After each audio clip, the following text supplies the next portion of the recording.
Good morning, I'm Dr. Christopher Dunch. Joshua Jackson transforms himself in the new bone-chilling Peacock series, Dr. Death. It's based on the terrifying true story of Dr. Christopher Dunch, a neurosurgeon who routinely left his patients maimed or dead.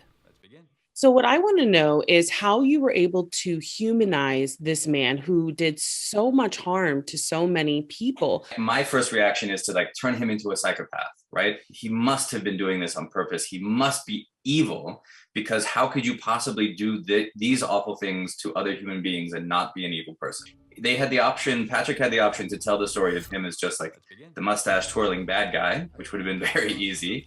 But instead he chose to tell the story of how does somebody like that see themselves. And that, to me, is the thing that's actually even scarier about Christopher Dunch, is that he doesn't think he's the bad guy in this story. Which you and I both probably agree is crazy, but he thinks that he's the hero of this story.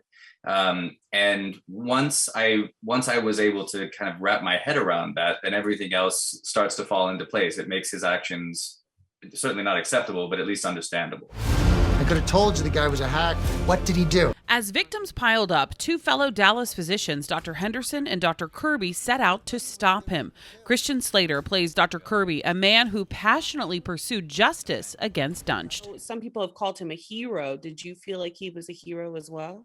Well, as much as this story is about, an evil psychopath doctor, it's also about doctors that are willing to put their own careers on the line and take a risk in order to do the right thing.